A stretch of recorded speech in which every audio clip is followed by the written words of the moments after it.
Gloire à Jésus-Christ de Nazareth, le Seigneur des Seigneurs, le Roi des Rois. Shalom, shalom, amis téléspectateurs de OBM TV. Merci de nous prendre en marche. Nous présentons toutes nos excuses pour le retard de près de 30 minutes dû à des soucis techniques. Je suis le révérend Herman Quadio, DG de OBM TV. Merci encore de nous suivre et désolé pour le retard. Notre invité du jour est titulaire d'un double doctorat. Il est titulaire aussi d'un PhD en philosophie de religion. Il est le leader des églises CIPE au travers le monde entier. Il est déjà sur notre plateau, vous l'aurez compris. Le docteur Olivier Boni est sur notre plateau, il n'est pas seul, il est accompagné de son interprète. Tout à l'heure, nous avons un entretien avec le docteur Olivier Boni, mais entre-temps, nous voulons laisser la place au groupe musical pour un temps d'édification. Groupe musical, allons-y.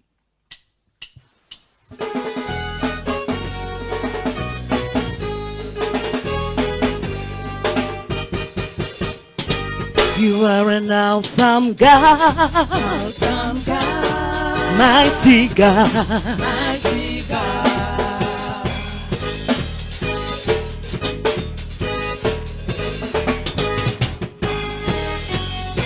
You are an awesome God, mighty God, Mighty God. oh I give you praise, I give you praise. awesome God, Awesome God. you are an awesome God, Awesome God. mighty God, Mighty God. oh I give you I praise, give you praise. awesome God, Awesome God. oh I give you praise, I give you praise. I give you praise, I give you praise. I give you praise, I give you praise. I give you praise, I give you oh praise. you are I lifted up. awesome God, Awesome God. oh yes you are high and lifted You up, are high and lifted up. awesome God, Awesome God.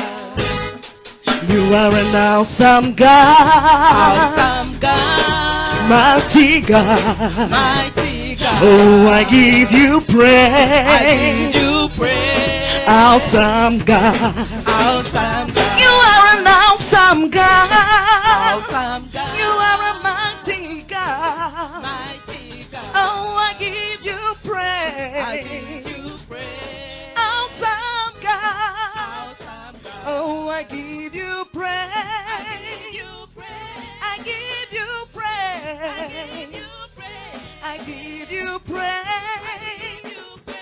I give you I praise, give you praise. you are I lifted up. awesome God, oh yes you are high and lifted up, and lifted up, mighty God.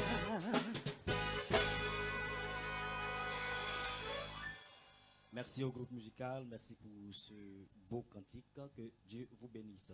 Je tenais à dire, avant de continuer cette émission, que vous pourrez suivre cette émission sur Bishop Olivier Boni l'officiel, sur la page Facebook The End of Time, l'enlèvement de l'église, c'est pour très très bientôt, et sur la page YouTube Dr Olivier Boni, sur la page YouTube.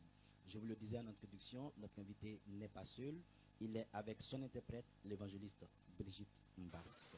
Voilà, Dr Olivier Boni, c'est un honneur pour nous de vous recevoir sur notre plateau. Shalom à vous, Dr Olivier Boni. Shalom. Shalom, évangéliste. La première question déjà que je voudrais vous poser, pourquoi la nécessité pour vous de parler en ce moment précis de ce sujet de l'enlèvement? D'abord, je voudrais dire merci à tous d'avoir accepté le retard que nous avons accusé depuis 16h30. L'homme propose, mais la technique dispose. Et je voudrais aussi remercier OBM TV pour l'opportunité qu'il nous donne de faire cette émission télé pour parler au cœur de l'Église, le corps de Christ. Alors, avant de répondre à cette question, je voudrais adresser tous mes remerciements à tous mes internautes qui ont bien pu patienter et qui maintenant nous prennent en ligne malgré le retard. Cela démontre un véritable amour. I want to thank everybody for forgiving us for the delay. I want to thank all the listeners, all the people that are following us right now we apologize again. And I know that if you are still connected at this time, it's because you have an interest for the subject. Pour répondre à votre question,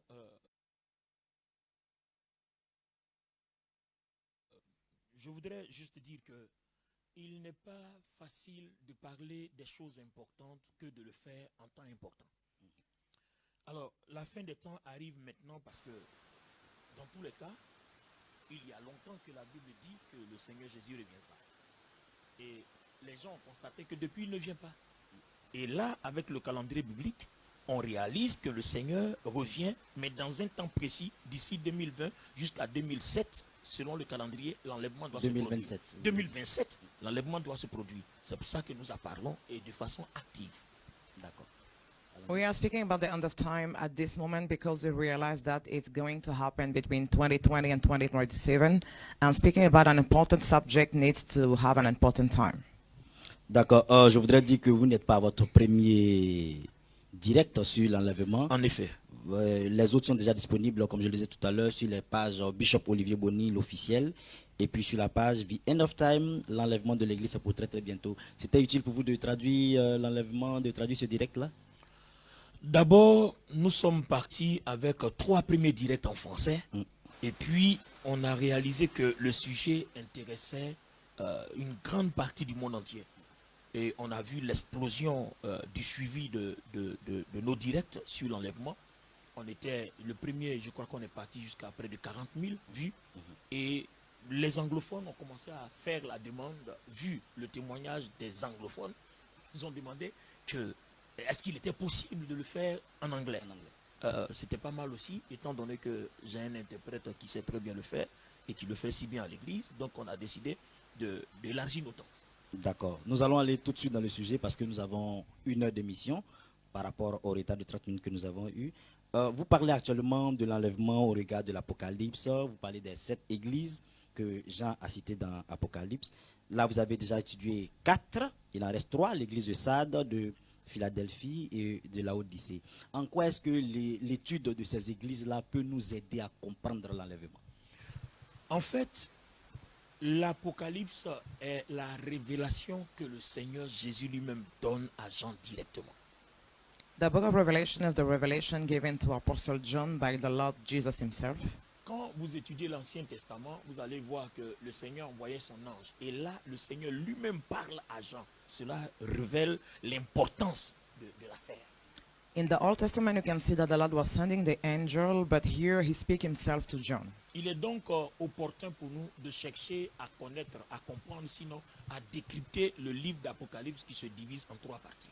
So for us, it is important to decode and to understand the book of Revelation that is divided in 3 parts. En Apocalypse chapitre 1, le verset 19, il dit à Jean, écris ce que tu as vu, ce qui est et ce qui va venir après. In Revelation 1 verse 19, he said to John, write the things that you have seen, those that are and those that will come after. Vous savez, l'enlèvement de l'Église n'est pas un sujet à prendre terre à terre, c'est un sujet à prendre au sérieux parce que toute chose qui a un début a forcément une fin.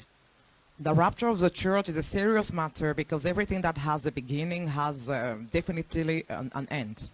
Alors, c'est pour nous montrer les choses de la fin, afin que les événements difficiles qui vont venir ne surprennent pas l'Église, que le Seigneur donne Apocalypse comme repère, afin que nous puissions par le décryptage, avertir l'Église pour un éventuel enlèvement qui va se produire bientôt, et justement pour éviter les 7 ans, les 7 années de tribulation qui seront l'année du règne de l'Antichrist.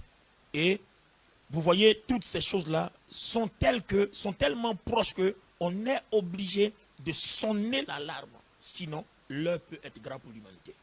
The Lord wants to prevent the world church and the whole humanity because of the 7 years of the tribulation that will come. He wants everybody to be prepared for that. Donc là, si je comprends bien, nous avons déjà étudié les 4 églises. Nous tombons maintenant sur l'église de Sardes, ce qui est prévu aujourd'hui. En effet, donc nous avons étudié Éphèse. On a vu que Éphèse, c'est une église en péril de perdre son premier amour. On a étudié aussi Smyrne, l'église exposée aux souffrances et à la persécution. On a étudié Pergame, l'église pénétrée par le mélange doctrinal c'est-à-dire fétiche, tradition et Saint-Esprit. Je pense qu'on va laisser Voilà. le temps d'interprète. Et puis, on a étudié Thyatire, l'église dirigée par la fausse prophétesse qui fait rentrer le monde dans l'église. We already studied 4 churches. The first one was the church of Ephesus that has forgot her first love, and the Lord wanted them to come back to that love.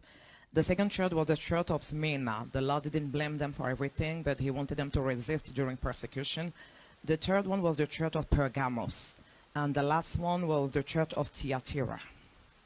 Et aujourd'hui, nous étudions la lettre adressée à l'église de Sardes dans Apocalypse chapitre 3, les versets 1 jusqu'au verset 6. D'accord, donc on peut aller directement à la lettre à l'église de Sardes. Voilà, voici la lettre. Écrit à l'ange de l'église de Sardes, voici ce que dit celui qui a les 7 esprits de Dieu et les 7 étoiles. Je connais tes œuvres et je sais que tu passes pour être vivant et tu es mort. Sois vigilant et affermi.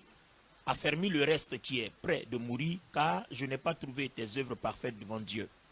Rappelle-toi donc comment tu as reçu et entendu la parole. Garde-la et répands-toi. Si tu ne veilles pas, je viendrai comme un voleur et tu ne sauras pas à quelle heure je viendrai te surprendre. Cependant, tu as à Sardes quelques hommes qui n'ont pas souillé leurs vêtements. Ils marcheront avec moi en vêtements blancs, parce qu'ils en sont dignes. Celui qui vaincra sera ainsi revêtu de vêtements blancs.